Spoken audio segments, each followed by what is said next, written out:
Good morning. Happy Tuesday. Feliz martes. Welcome back to Te Regalo Flores, episode number 4. If you're new here, welcome. And if you've been here, thanks for listening and thanks for walking alongside this journey or this little corner of my world. I don't know. I'm your host, Caro. And before we get into today's episodes, I want to remind you that this podcast is a space for sharing my own first personal experiences, reflections, and perspectives. And even though I am a therapist or a life coach, this is not therapy or mental health advice, and it's not replacement for professional support.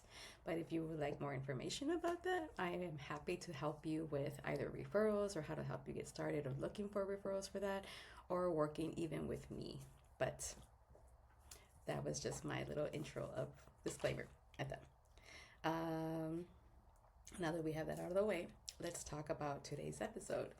It's really interesting because when I created these chapters that I wanted to talk about, I did it months before even starting the podcast. So this one today is actually very much like close to my heart because it's been something that I've been kind of talking about in my own life, in my own experience this past week.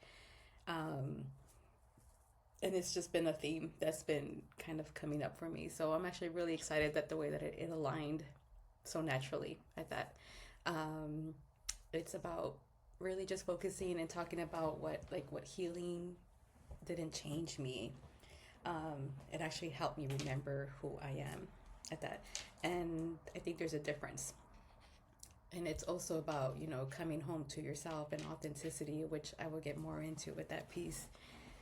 And yeah, so let's get started. I'm a little uncomfortable today because I just have a lot of things. It's morning. I'm not much. Anyways, we're not going to go back into that. So let's start with the idea that we have to become someone new, and then also like because of the noise I can hear with the microphone, and if you also hear background noise, it's because I have my window open. So maybe you'll hear a crow here and there, or some birds, or maybe even just a car. But here we are. Okay. So the idea that we had to become someone new. I think that sometimes when we talk about healing, and I've done this with myself too, even early on in my own healing journey, is that we have this expectation or that we have this belief, I think, that we are going to become a completely different person. And sometimes we even go into looking for help or assistance or, whatever it may be, wanting somebody to change us or wanting somebody to fix us. Because constantly we hear, like, we go into therapy, for example. Usually I'm only at this time I will only speak for myself, is I remember going into therapies because it was really kind of like my last resort of like, I don't know what else to do. And even though I didn't believe in therapy when I first started, it was just one of those things where I'm like, I think that I really have to do it because I just have to figure out why these things keep happening in my life or whatever it may be, right? And it's actually happened so often. So now that I'm a therapist and I'm a life coach and I have these conversations with people, I notice how often people are coming in here for the same reasons of like thinking that they're broken. It's when you go through things, right? Or the things that didn't work out and we start to like instantly blame ourselves. But then we have this expectation that we're going to do some work, someone's going to come fix you. Someone's gonna help you not think about this or forget about what happened, and then we're just gonna move on and we're healed, right? And like we're changed, and that's it, right? We have this always expectation that like one and done kind of thing, right? Of like we're just gonna experience it one time, we're gonna feel it one time, or we're gonna talk about it one time, and then we're never gonna think about it again. And that's not necessarily how it works. Again, I can only speak from also my own personal experience because I very much was on that same boat as well.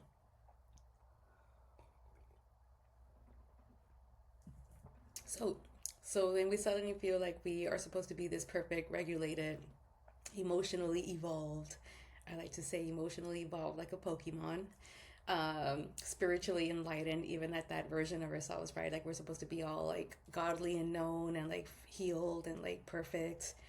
Um, And this version of yourself is never supposed to get triggered, is never supposed to be angry, is never supposed to doubt themselves, is never supposed to like relive some of those memories that hurts them really well and feel those feelings again. We're supposed to be again like, we're done.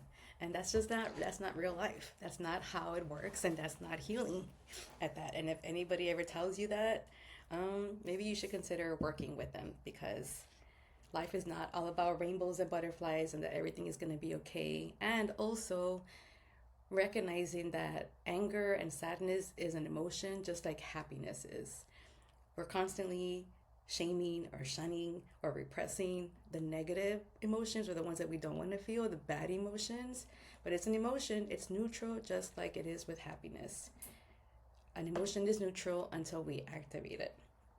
Maybe that's important to remember, because again, sometimes when we feel like, say for example, you went to therapy and you talked about something traumatic that happened in your life, and you processed it, you move on from it, right? Like you moved on with your life and everything, and then out of nowhere you get a smell of something, and it reminds you, and it takes you right back to that, right? And it takes you right back to like re-experiencing or re-feeling those traumatic event, or feeling like you're re-experiencing and reliving that traumatic event. And in that moment, like constantly we were like, I thought I was already over that, or I don't know why I keep crying, or I think I keep going back, like I'm going backwards of like, what is it? But recognizing again that like, you're still allowed to get triggered.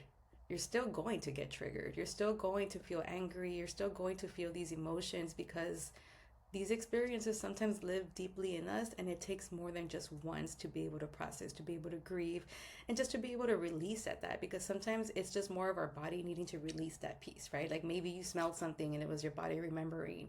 So it was kind of recalibrating of like just releasing, because at one point you had to suppress those emotions because you were in survival, and you had to keep moving forward.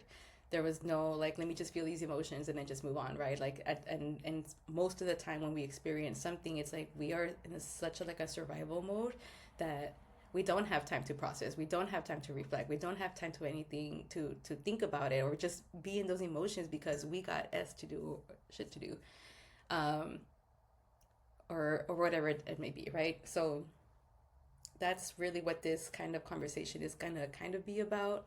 And also normalizing that healing is not a long journey or like a line, it's more of a linear. I always say like healing is a roller coaster, and healing doesn't mean that you are going to change completely to a whole other version. If anything, my hope is that if you are healing, you are coming back home to yourself, and you're recognizing versions of you that you perhaps haven't seen in a long time, or perhaps you've never even known this version of yourself. And it's like listening to that little voice that's been gone for so long. That's what it's about, is coming home to that version that hasn't been able to shine, hasn't been able to live or to exist or to be seen, because the world, because society, because expectations, because cultural, because of everything tells us otherwise, that we can't show these pieces. That's the authentic part of you, and that's the part that I'm hoping to be able to kind of bring that out for myself even more, but hope that others can do it as well. And that's the kind of things that I enjoy doing with people. So healing wasn't for me about wanting to become someone new. I think in the beginning, again, like I said, in the beginning I did, right? I thought that I had to become someone new so that I can be lovable, or so that I can be accepted, or so that I can be seen as like strong. It's really remembering about who I was before I started believing I had to be someone else to be loved, honestly. And learning how to make myself, and it's also like, I think that's just a big one in itself, right? Of like, I thought that healing or changing or like working on myself was so that this person can love me, or that this job can see me more. And like, it was always for somebody else. And I think that's the reason why early on in my own healing and therapy journey, I was very resistant to therapy, not just because of some of the therapists just weren't, I wasn't vibing with them, but just the fact that I was doing it for somebody else. And so when that outcome fell short, or when the follow through didn't happen, or the expectation didn't happen the way that I wanted to, I stopped, because I wasn't actually genuinely in it for myself. I was in it for thinking that it had to be for somebody else. Over time, because of that, and just wanting to be loved and wanting to be seen and wanting to be, validated, and then not knowing how to do that for myself, I learned to make myself smaller. I learned to stay quiet, to keep the peace. And that one was a hard one because Cabrolina very much exists in me, and I do have a voice that sometimes will activate other people or project, right? Or like I receive a lot of projections at times. So sometimes me using my voice, I remember in the past, made me feel like, oh, like you're a little bit too much, like you shouldn't have said that. I've learned how to put everyone else's needs before my own, question my own intuition, disconnect from my body, and learn how to survive because all of that was in survival mode. And I had to kind of like I used to say a lot like peeling layers, right? Like it's like you have an onion, and I wish I could like I don't know why the onion analogy always like sticks with me. Is like imagine you have an onion, right? You're an onion. You're something with layers. If you don't like the onion flower, right? Flor. Here we go. Te Regalo Flores. So, but the onion, right? Like the onion is you, and the layers, right, is like all the things that we've experienced from all life, from conditioning, from growing up, everything. Um, Sometimes not even ours. Sometimes it's even ancestral that's passed on to us. But the layers is like we have to peel those layers constantly to be able to find the roots of you. I don't even know what's actually inside of like the middle of a like the root. Yeah, we'll just say with the root. So we constantly are peeling layers about old versions or versions that we thought that were ourselves and reality actually wasn't. So it's a constant learning process with that piece. Coming home to yourself. Like what does coming home to yourself mean? I used to not actually like that term, coming home to myself, was because first I didn't understand what that meant. I was like, what do you mean? I'm already myself. Like this is who I am.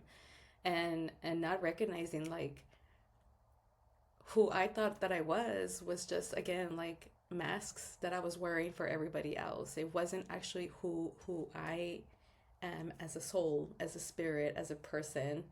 And it's been really interesting just kind of unfolding that, right? It's not something that's going to be perfect. I know that it sounds kind of poetic, right? Of coming home to yourself, where everything is always going to feel peaceful and beautiful. And if anything, coming home to yourself is very uncomfortable. The ones that do the work, the ones that know how to kind of sit with their darkness or their demons, I don't like using that word, or their shadows, right? Like people understand what that means of coming home to yourself and how it is to be uncomfortable because again, it's not always going to be rainbows and butterflies. Like you're not going to just have this peaceful walk and be like, oh, I feel zen and I feel so great. Or you're not even going to go to a retreat and be, and just be like, oh, I'm so great. Like there has to be integration of the darkness too. If light exists, the dark also exists. And I think that's where the uncomfort, that's where the growth actually happens, is when we allow ourselves to sit with those dark parts of ourselves. Hold on. So that's where the real work gets done, is when you are able to sit with that discomfort of seeing the parts of yourself that hurt the most, to seeing the parts of you that you probably don't want to see, that you may be ashamed or embarrassed about, and learning how to love those parts. That's where the work gets done. When you spend years adapting to your environment, to your family, to your relationships, to expectations, survival, you really sometimes get lost along the way. And at some point, you have to, I mean, constantly, right? Constantly, we have to kind of reevaluate and get honest with ourselves of like really asking, is this something that I actually really want? Is this something that I actually really believe? Is this something that actually feels true to me versus like thinking that this is what I have to believe or feel true to because of what I've been told or the way that I've been raised? And that's where I think like we get confused, is because we've been told a certain way and we've lived it for so long. I'm just thinking like religion, for example, and spirituality, right? Of like I remember again, like I was raised Catholic, and I remember constantly kind of feeling sad for the way some of the things were happening in the system of Catholicism, and feeling really disconnected because I'm like, okay, this is the only way that I know that I can be connected to God. And I'm disappointed because God is telling me that I have to first and foremost like treat other people different. And oh, it's it's a whole thing, right? But with that piece, like that's where I was like losing myself because I didn't know who I was or what to believe outside of what was already told. And yeah, it's really uncomfortable. It's really uncomfortable taking away those blinders and like those rose colored glasses of what like you thought that life was supposed to be, or beliefs were supposed to always stick and be, and then when they change, and there's nothing wrong, like there's nothing wrong with changing, and there's nothing wrong with realizing that, okay, maybe I've this system is not for me, this religion is not for me, um and I'm okay with that piece. But I think it's the constant shaming from other people that would be like, ooh, like you're gonna go to hell if you don't believe. You know what I mean? Like all of these things, and it's like you don't even know what I believe in first and foremost. Just because it looks different, it doesn't mean that I'm doing something different just because it doesn't follow to what your beliefs are. And for the longest time, that's where I would get stuck in, is because I was worried about how people were gonna perceive me. I was worried how my loved ones were gonna take, certain information. I was so scared to like when I was getting out of the military, for example, um, it was a medical discharge for mental health. I remember feeling so much shame because I'm like, how is people gonna look at me now thinking that I'm weak or that I'm crazy and like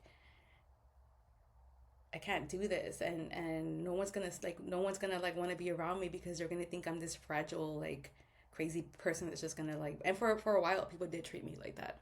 I'm not gonna say that it doesn't happen because it actually does happen, and I think that's what fed into it more of like, gosh, I'm not who I thought that I was. I'm not this strong, capable person that has it all together. And again, like it's taken me a long time to just be able to process, forgive myself, and redefine what my strength is and what that looked like. And it was never actually gone. It was just that I was performing again for somebody else's standards. And performance in that moment was okay because again it was all part of survival for me. I didn't know what I know now, and that's where sometimes people also get stuck, right? Of like, oh, I should have known this, or I should have done that, or I should have left a long time ago. It's like you didn't know, because in that version of you was really surviving the best way that she could, and that was probably sometimes sticking in situations that weren't for you. And but also recognizing too that like when that versions of you are tired of it, because sometimes we can just ignore knowing that we need to take a different route, right? Or knowing that we need to leave this relationship. We have an inner knowing when things are just not for us. But sometimes, again, because of people pleasing, because of feeling like we have to show up for others, or masks and performing, we still overextend ourselves. We still abandon ourselves just to be able to make other people feel happy because of fear in itself. So, what happens when you are not wanting to perform? What does that mean, or what does that look like? Again, for me, looking back, when I'm seeing the parts of like in my darkest journeys when I was really struggling with like suicide ideation, um, not wanting to like live, not wanting to be here, right? I didn't know how much of that was more because of masking and because of performance, that again, like I had to pretend like I had to be this perfect strong person, and this person that had it all together and not mess up, and not show any flaws or not show any emotions, because if not, like people leave my life, and or I leave my life, right? Because then that's when I started to recognize that like I was also wanting to leave my own life thinking that I wasn't good enough. And I'm glad that I'm still here, because I'm able to see like I am good enough. Like I was always good enough even in those worst times. And the ones that were around me, the ones that have shown me love, the ones that have shown me compassion, the ones that have been there through the worst times, they showed me that love and compassion too, that I was also worthy during the hardest times of my own life. So with my own journey of remembering, um, it's been really an interesting journey because I, how do I say this? Like, I know that I have, okay, it's like first, like, I know that I have changed. I have changed a whole lot. And sometimes that change is really scary because it's somebody that I don't even know. Like this version of me, right? Of like, sometimes we don't even know who this version of us is, and it's very confusing and it's very scary. And then I think that sometimes when we go back to like old people, places, and things, is because that's what brings us comfort and safety. That's old though. And coming back to myself, the journey has been very scary because I've lost a lot. I've lost a lot of parts of me. I've lost a lot of things that I used to even enjoy doing and that I no longer resonate with. And right now I'm in a whole different season. Not different. I'm still in the same journey, right? But it's still a different season of like redefining of what self is, coming home to myself. I've been reconnecting with parts of me that I put away for a while, not for a long while, but just for a while. I've been coming back to my spirituality and my practices, my connection to Madre Tierra, with my relationship with my intuition, for example. I've been learning how to reconnect with that self. And in those moments when I do these practices or when I'm just kind of like even reflecting, my mind's always overthinking, right? So then there's always like two voices. Not really, but you know what I mean. There's always like these multiple voices of like you should do this and you should do that and everything, right? And I've noticed the more that I allow myself to come back to me and the things that I want to do to help build that self trust, and that's for example, sitting outside in the morning and taking some time for myself. If I can, I give myself an hour. If I don't, 15 to 20 minutes, and that's just stretching, and that's praying, and that's meditating, and that's journaling, whatever it is that my heart is just feeling in those moments. Um, in those moments, I can see how my mind just instantly wants to like take off into like a million different versions, and then I can hear that version of me that wants to shame me. That's like telling me the critical voice inside of me, right? There's that insecure version of me that wants to come out and saying like, what are you doing, this is like whatever, and wants to keep me afraid and scared, and that's comfort because that was created as safety at one point. This weekend, for example, story, like I went to a healing circle, and we were talking about um, authenticity was one of the things that we talked about, and I was recognizing in that circle that I have been hiding a lot of myself behind the mask of being an introvert. Now, I am an introvert. I really do feel like I am 100% introvert, but when I am comfortable in spaces where I feel like I can belong and be seen and be myself, I look more of an extrovert because I'm, like friendly. Once you get to know me, once you can, we can put that guard down, and I can feel and I can trust that like you're cool, you're kind of my people or whatever it may be. My authentic self can come out easily.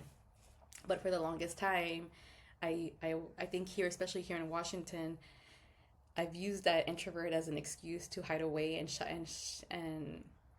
be shy, right? Because I didn't want people to see me. I didn't want people to like know what I was capable of, maybe, or that I didn't believe that I was capable of, because I felt that there was a lot of like imposter syndrome, that I couldn't be who I was. I couldn't be this Chicana, like living in Washington, Olympia. If you know, it's kind of white, no offense, but it's not me. Like my culture is very much important to me. So it's taking me some time to be comfortable with being who I am and showing up the way that I want to show up, even in professional settings, even in like in other different types of settings, and not feeling like I have to wash myself down. Code switching is a great example of that. How often do we have to code switch to be able to fit in jobs like corporate or elite, or elitism is there, right? Of like, we constantly have to code switch ourselves so that people cannot, I don't know, to assimilate is what we do with that. And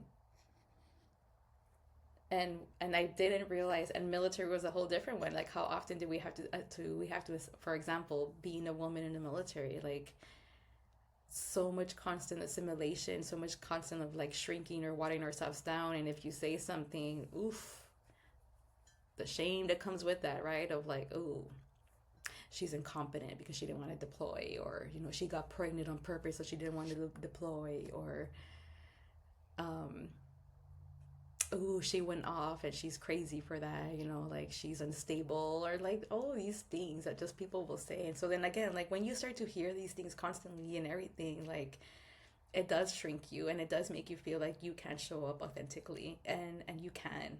And I think it's just about building that self-trust, that confidence, um, and healing those versions of yourself that felt shamed, right? And re-bringing those versions to yourself back at that, right? That's what coming home to yourself is. So it's healing those parts of ourselves, loving, bringing compassion, learning how to trust ourselves again. um, that that's the work that is supposed to be of like reconnecting with yourself.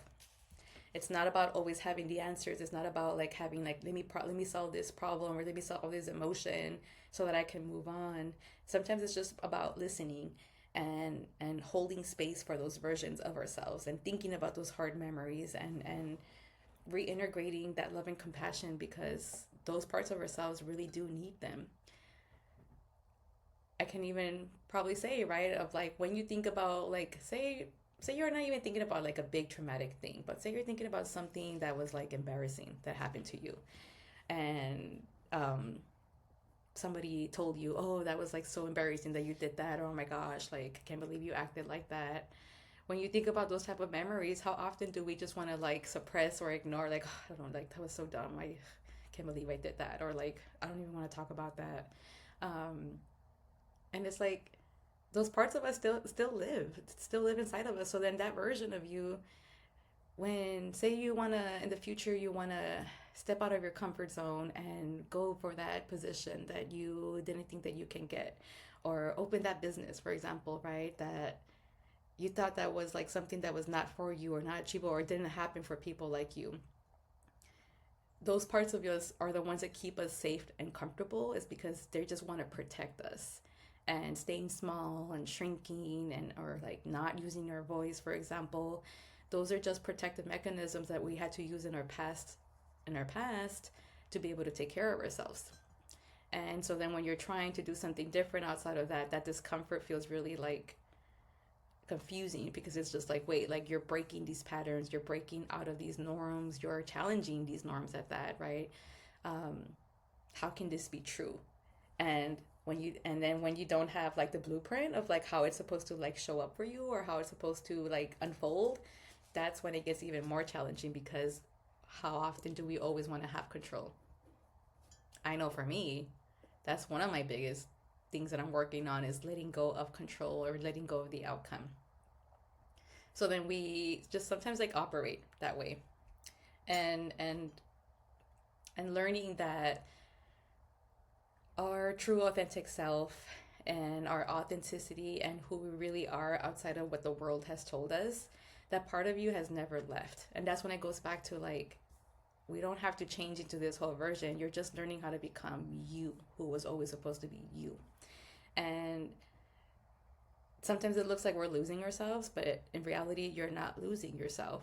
um, Even when we do become disconnected, even when we have spent years in surviving and in trauma, that little voice inside of you is still always there. Sometimes it's quiet, sometimes it's buried in fear, sometimes it's buried under expectations, and sometimes it's buried under everything that you've been told to do, but that voice is still there.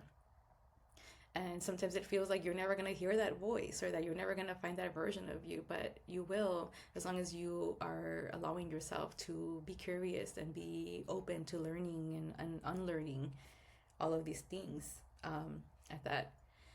And healing is learning how to hear that voice again. It's learning how to sit quietly enough to listen to yourself, and not ignoring or avoiding your thoughts or your emotions.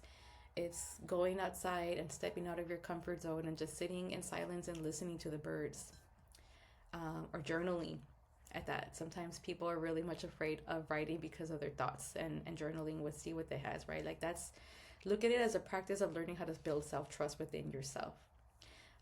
It's learning how to be around people that make you feel safe enough for yourself. That's something that I'm learning right now, is like, how can I, not how, but I'm learning how to just feel safe around people and new experiences, and not constantly thinking that I am going to be in some form of danger or trouble.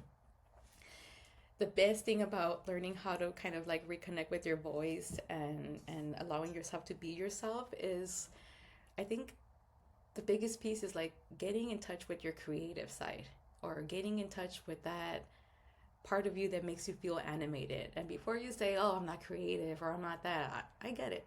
I used to think that creativity only meant kind of doing art, and that's not the fact. Like, creativity looks like so many things. It can be dancing, it can be, like learning how to do a cartwheel, and just like learning how to make your garden look beautiful on your own, and DIY stuff, or like repurposing things, or whatever it may be, right? Creativity looks very different for everybody. It can be just even singing karaoke on the car, right? Of like having a voice and singing and getting animated, dancing. Um, Reconnecting with yourself also looks like praying, looks like crying, looks like resting.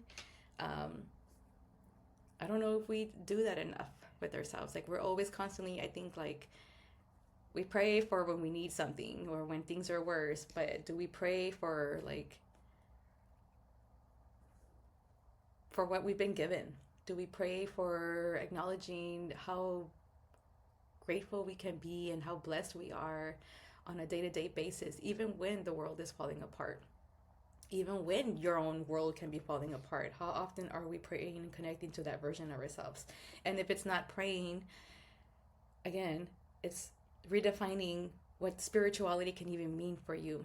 Because I think that people often get stuck in that belief of like, I don't resonate with that religion, I don't resonate with that, so then therefore, like, I don't believe in God or anything. And I'm not here to change anybody with that piece. Everyone has their own journey of what that looks like for them.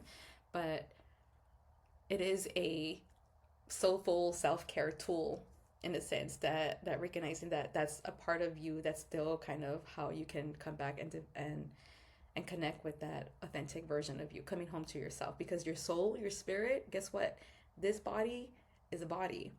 The spirit, the soul that's inside of you, that's forever, even after this, and even whatever it may be, right? Like, that's forever, and that soul deserves to be experienced and loved, and like do all of these things at that, and not be suppressed by chains or systems or whatever it may be.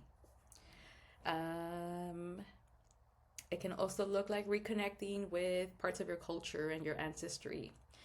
It can be like, maybe you're someone that's never, could you, I just think about, like, me being the first to leave El Paso from my family, not the like in my family, my immediate family. And I left at 18 to join the military, and I didn't go back. I never moved back. I always wanted to move back, but I never moved back.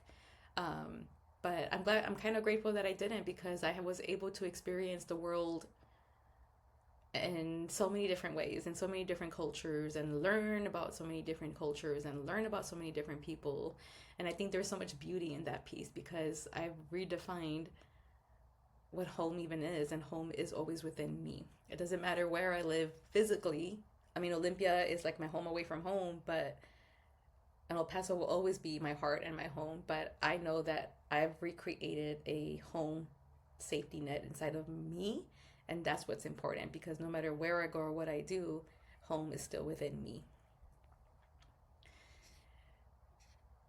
Um, Again, so part of the healing is not thinking that you have to be someone else, or that you're going to be someone else.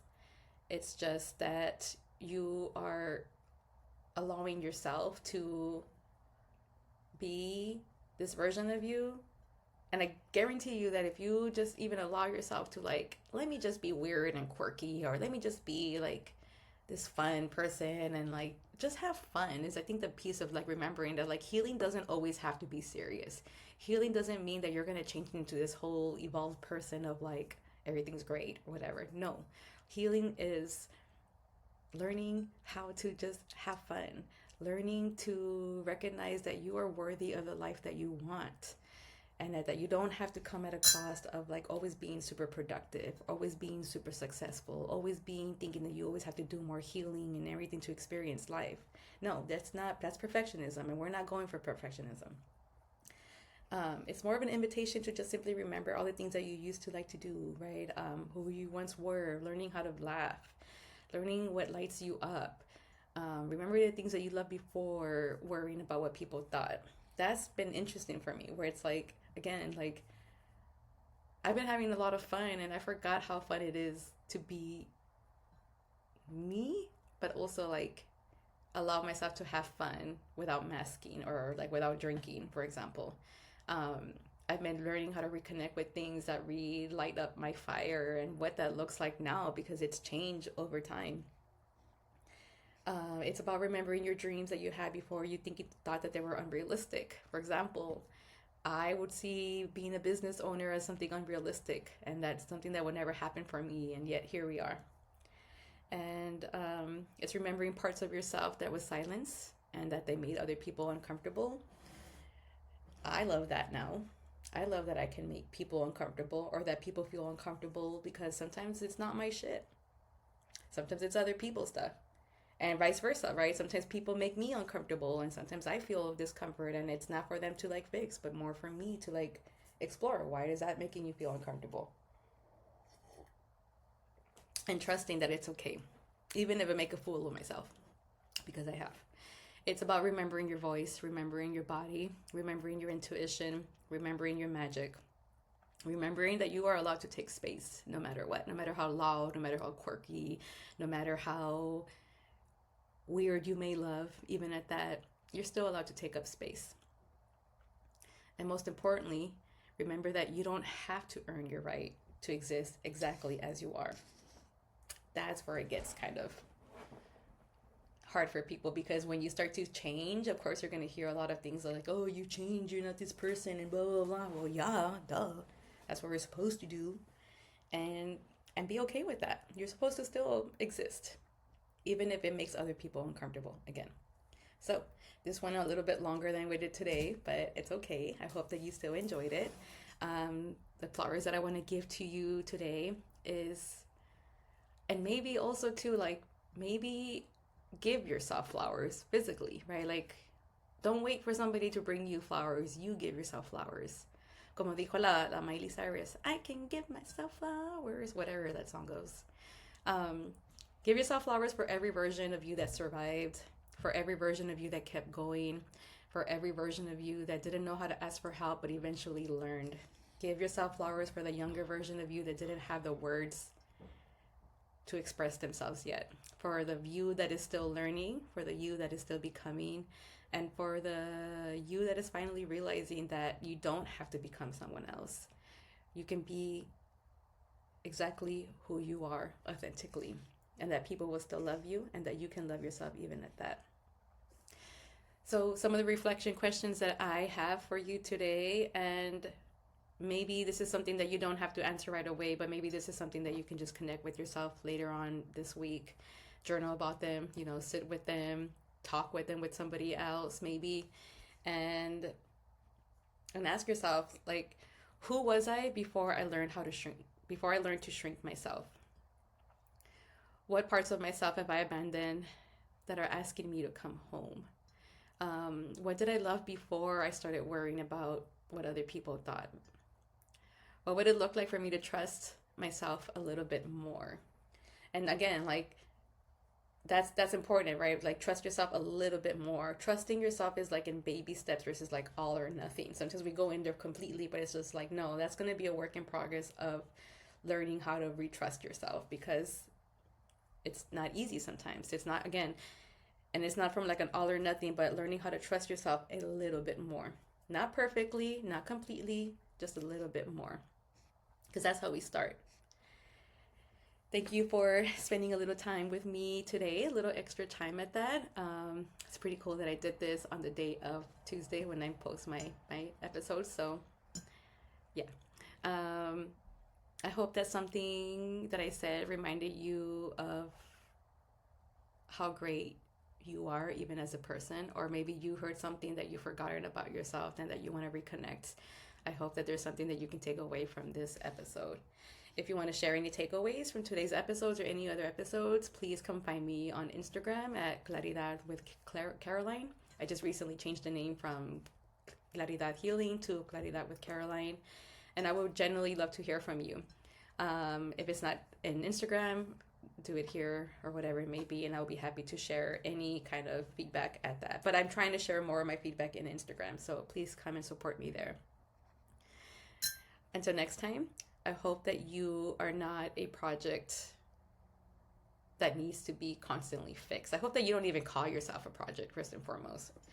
I hope that you remember that you are a person who deserves to be loved, known, seen, experienced at that. Yes, even with others, not just with yourself. And that's it. Have a great rest of your week, and I will see you soon. Bye.